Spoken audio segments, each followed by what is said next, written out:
नमस्कार। खेती किसानी से जुड़े हमारे खास कार्यक्रम सोनकस भुइयां में आप सभी का बहुत बहुत स्वागत है। मैं हूं आपके साथ ज्योति सिंह।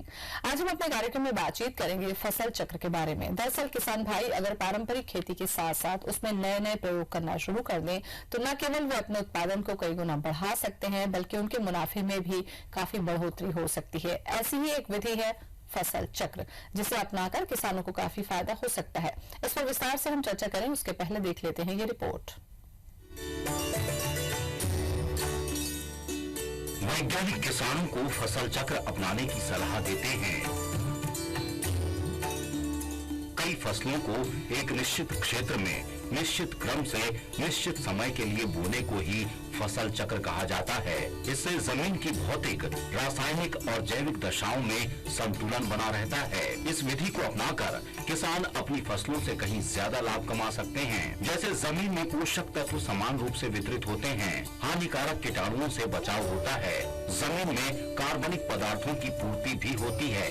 इससे जमीन की दशा में सुधार होता है, खरपतवार की सफाई अपने आप हो जाती है, भूमि के कटाव से बचत होती है, जमीन की उर्वरा शक्ति बरकरार रहती है, साथ ही समय का भी सदुपयोग होता है। खेत में किसी एक फसल को साल दर साल लगाने से भूमि की उर्वरता तो कम होती ही है, साथ ही फसल के उत्पादन में भी गिरावट आ जाती है। अगर आप लगातार गेहूं और धान की खेती करते हैं तो इससे उत्पादन घटता है। वहीं अगर किसान भाई गेहूं के बाद आलू, फिर टमाटर और फिर गेहूं के चक्र को अपनाते हैं तो उत्पादन में जबरदस्त बढ़ोतरी हो सकती है। इसलिए वैज्ञानिक किसानों को फसल चक्र अपनाकर ज्यादा से ज्यादा लाभ कमाने की सलाह देते हैं। Bureau report, IBC 24। फसल चक्र क्या होता है, इसे किसान किस तरीके से ले सकते हैं, इसको करते समय किन बातों का ध्यान किसान भाइयों को रखना चाहिए, इन तमाम बातों से जुड़ा कोई सवाल अगर आपके जहन में है आप हमें कॉल कर लीजिए। हमारा नंबर है 400877। रायपुर से बाहर के किसानों के लिए हमारा कोड बता दें हम अपना 0771। और चर्चा करने के लिए स्टूडियो में हमारे साथ मौजूद हैं कृषि वैज्ञानिक डॉक्टर के साहू। साहू जी, बहुत बहुत स्वागत है आपका। छत्तीसगढ़ में जैसा कि हम देखते हैं साहू जी, धान की पैदावार बहुत आयत में जाती है, लेकिन अब किसान दूसरी फसलों का भी रुख कर रहे हैं। लेकिन जब हम बात करते हैं फसल चक्र का, अब कुछ किसान फसल चक्र लेने भी लगे हैं। इसकी विस्तार से चर्चा करें उसके पहले थोड़ा सा हम समझना चाहेंगे कि फसल चक्र वास्तव में होता क्या है और इसे कैसे लिया जाता है। बहुत अच्छा प्रश्न आपने किया है। मूलतः हमारा छत्तीसगढ़ का जो अधिकांश खेती का रकबा है वो एक फसली धान की खेती के रूप में जाना जाता है। और इसमें जो किसान भाई है, धान के बाद वो पहले कुछ भी नहीं लेते थे और परंपरागत ढंग से कुछ जो तिलहन दलहन का जो है तो तिवड़ा या अलसी के रूप में उसको उतेरे के पद्धति के रूप में लेते थे। खड़ी हुई धान के फसल में ही धान पकने के 20 दिन पहले वो खड़े फसल में ही अपना तिवड़ा या अलसी को उतेर देते थे। तो धान कटने के समय उनके पौधे जम जाते थे और असिंचित अवस्था में ही वो फसल जो है वो तैयार हो जाती थी।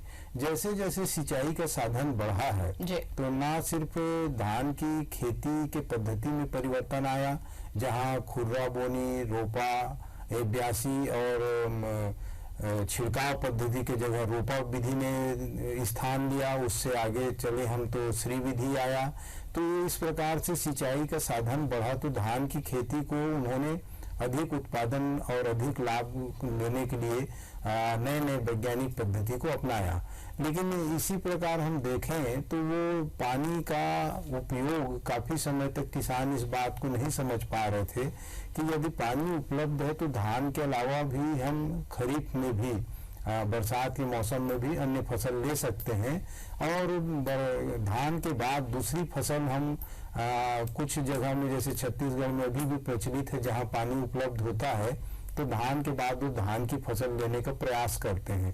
तो ये पद्धति बिल्कुल ही व्यवहारिक वैज्ञानिक दृष्टिकोण से नहीं है। किसानों को निश्चित तौर पे धान की खेती का अभ्यास है तो उनको गर्मी के फसल में धान लेने में सहूलियत होती है और साथ ही अधिक उत्पादन मिलने से उनको लाभ भी ज्यादा होता है और उनकी व्यवस्था उससे सुचारू रूप से चलती है।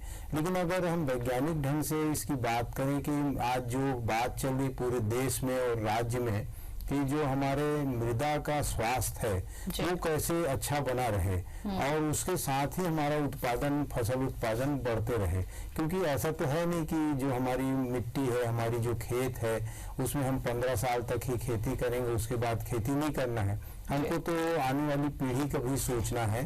तो जिस प्रकार मनुष्य अपने शरीर के स्वास्थ्य के प्रति चिंतित रहता है, अपने पशुओं, अपने जानवर, अपने गाय बैल बकरी भेड़ उसके जो स्वास्थ्य के प्रति चिंतित रहता है और समय समय पर उसकी देखभाल करता है, इलाज करवाता है, आवश्यकता अनुसार दवाई पानी लेता है, उसी प्रकार मिट्टी की भी सेहत की जांच बहुत ही जरूरी है और उसकी जांच समय समय पर कराते रहना चाहिए। और जो आवश्यकता अनुसार जो उर्वरक की मात्रा है या विभिन्न प्रकार के जो उर्वरक है, विभिन्न प्रकार के पोषक तत्व हैं जिसमें वो कमी है उसको डालना चाहिए। जिस चीज की अधिकता है उस उर्वरक को कम करके अपने जो लागत मूल्य है उसमें भी वो बचाव कर सकते हैं, बचत कर सकते हैं। जी।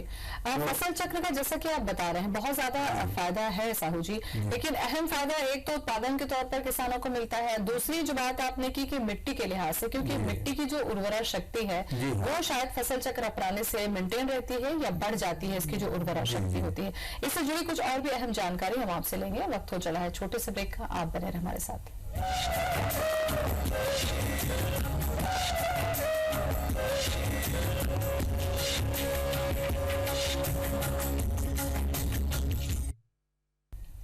ब्रेक के बाद स्वागत है आप सभी का सुनकस भुइयां में। हम बात कर रहे हैं फसल चक्र पर। हमारे साथ हैं कृषि वैज्ञानिक डॉक्टर के साहू। साहू जी, जब हम किसी भी विविधता की बात करते हैं तो छत्तीसगढ़ में अगर हम देखते हैं भौगोलिक परिस्थितियां तीनों ही जगह 3 हिस्से में अगर हम बांटते हैं अलग अलग है, तो ऐसे में फसल चक्र जो किसान लेना चाहते हैं, जो परिवर्तन करना चाहते हैं, उन्हें किन बातों का ध्यान में रखना चाहिए और किस तरीके की फसल वो लगाएं जिससे उन्हें ज्यादा मुनाफा हो? इसमें बहुत ही खुशी का विषय है कि जैसे मैं पहले भी आपसे चर्चा कर रहा था कि सभी प्रकार के फसल, दलहन तिलहन, साग सब्जी और सभी प्रकार के फलों की खेती कर सकते हैं। किसान भाइयों को मैं बताना चाहूँगा कि अभी हमारे इंदिरा गांधी कृषि विश्वविद्यालय ने इस विषय पे विशेष पहल की है कि छत्तीसगढ़ में जो प्रचलित फसलें नहीं हैं उनका प्रयोग किया जाए, उनमें से अनुकूलन कौन कौन से हमारे छत्तीसगढ़ के लिए उपयुक्त है इसमें काम किया जाए। ना सिर्फ फसलें बल्कि फल फूल साग सब्जी सभी पे प्रयोग चल रहा है और एक बहुत ही अच्छा जो परिणाम सामने आया है वो सरगुजा के जो मैनपाट इलाका है उसमें सेब की खेती भी की जा सकती है। उसमें इस वर्ष फल आ गए हैं और ऐसी ही आलू की बीज का उत्पादन, ना सिर्फ हम आलू की खेती करें बल्कि जो बीज का उत्पादन है उसके लिए भी वो उपयुक्त क्षेत्र पाया गया है। और इसमें मैं किसान भाइयों को बताना चाहूँगा कि बहुत ही गौरव का विषय है और सौभाग्य का विषय है कि जो आलू का बीज है वो तराई क्षेत्रों में जो पहाड़ी इलाका है शिमला उसमें ये मिलता था, बर्फीले इलाकों में वहाँ ही बीज बोया जा सकता था। वो जो जलवायु है, जल भूमि की परिस्थिति है हमारे मैनपाट में भी उपलब्ध है। तो किसान भाइयों को यहीं की प्रजाति, यहीं के उत्पादित किया हुआ अच्छे किस्म के बीज बहुत सहजता से मिल जाएंगे। तो किसान भाई फसल चक्र रूप में यदि सब्जी उत्पादन करना चाहें तो आलू भी बहुत एक अच्छा फसल है जिसको लिया जा सकता है। उसी प्रकार हम दलहन तिलहन में देखें तो उसमें बहुत लंबी एक किस्मों का और फसलों का एक लिस्ट है। जैसे कि आप चना ले सकते हैं, सरसों ले सकते हैं, कुसुम ले सकते हैं, सूरजमुखी ले सकते हैं। आपको दलहन का खासकर आज राष्ट्रीय समस्या है और दलहन की कीमत भी अच्छा मिल रहा है और सरकार द्वारा इसमें प्रोत्साहन भी दिया जा रहा है, लोगों को प्रोत्साहित किया जा रहा है। अनेक अनुदान और सब्सिडी जो है वो किसानों को इसमें दिया जा रहा है। तो दलहन के क्षेत्र में यदि किसान आगे आते हैं तो उसमें जैसे आपका अरहर है उसमें बहुत अच्छा उत्पादन प्राप्त हो रहा है, उससे लाभ भी ज़्यादा होता है। और किसान भाइयों को मैं बताना चाहूँगा कि हमारे वैज्ञानिक जो हैं वो अनुसंधान करते हैं, साथ ही हमारे किसान भाई भी जो व्यक्तिगत रूप से या समूह में कुछ नए नए प्रयोग करते हैं उसको भी हम लोग ध्यान में रखते हैं, और उसमें से जो अच्छे फायदे वाली तरीके हैं या जो विधि है उसको हम और वैज्ञानिक ढंग से उसका परीक्षण कर उसको एक तकनीक के रूप में विकसित कर हम किसानों के बीच लाते हैं। तो इसी कड़ी में मैं बताना चाहूँगा कि इंदिरा गांधी कृषि विश्वविद्यालय द्वारा जो हमारा कृषि विज्ञान केंद्र भाटापारा वहाँ में जो कार्यरत है उसके वैज्ञानिकों ने वहाँ के किसानों के एक पद्धति का अध्ययन किया कि वो रबी के मौसम में धान काटने के बाद बहुत आसानी से अरहर की खेती करते थे। तो ये एक नई सोच थी किसानों को। इसको वैज्ञानिकों ने हमारे विभिन्न कृषि विज्ञान केंद्रों के माध्यम से किसान के खेतों में और वैज्ञानिक प्रक्षेत्र में इसका अध्ययन किया और पाया कि ये जैसा कि रबी में जो अरहर है वो खरीफ के अरहर जैसे ही फायदेमंद है और इसके उत्पादन में भी अच्छी खासी उत्पादन इससे लिया जा सकता है, इससे लाभ कमाया जा सकता है। और इसमें एक चर्चा में बताना चाहूँगा कि ये किसानों द्वारा खोजी गई तकनीक में एक फायदा ये हुआ कि जो अरहर की जो अवधि थी वो अपने आप 1 माह से ऊपर उसमें कमी आ गई। तो हमारा जो 6 महीना का जो फसल है 8 महीना का वो 1 महीना 1.5 महीना उसमें कमी हो गई। तो इससे काफी सहजता पूर्वक हम धान के बाद रबी में अरहर की खेती कर सकते हैं। 2 फसलों में जैसे हम बात करते हैं साहू जी, मुख्य जब आप फसल आप अपने खेत पर लगाते हैं, मान लीजिए धान का बृहद पैमाने पर आप उत्पादन लेते हैं और उसके बाद जब दूसरी फसल लेना है तो उसके बीच का जो समय होता है, जो समय सीमा होती है, उतनी समय सीमा में कौन कौन सी चीजें आप लगा सकते हैं ताकि भूमि की जो उर्वरा शक्ति भी बढ़ जाए और यहाँ पर किसान जो है वैकल्पिक तौर पर फायदा भी ले सके। इस पर भी मैं चर्चा आपसे करूंगी। रुकेंगे यहाँ पर एक और छोटे से ब्रेक के लिए।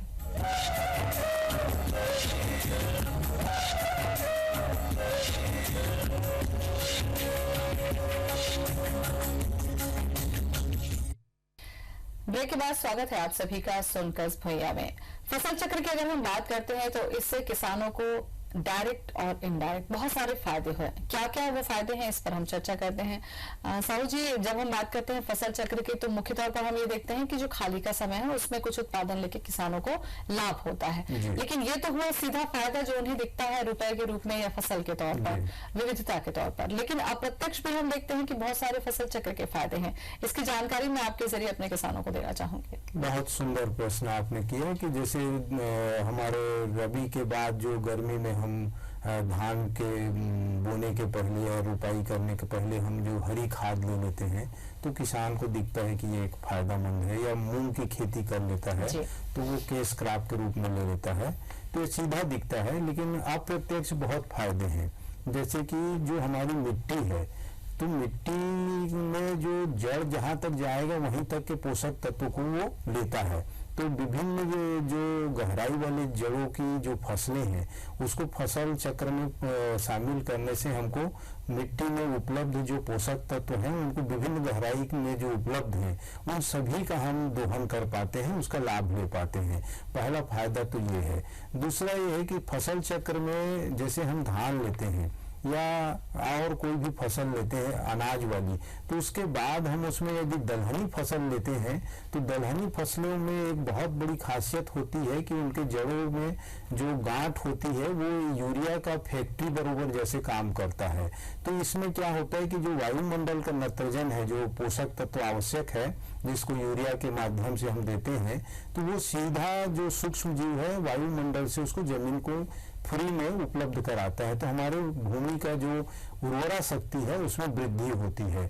इसी प्रकार जैसे हमारे जो भूमि है उसके जो संरचना का निर्माण है, उसमें जल धारण की क्षमता है, और ये सब में जो विभिन्न प्रकार के हम फसल लेते हैं तो उससे उसमें सुधार होता है।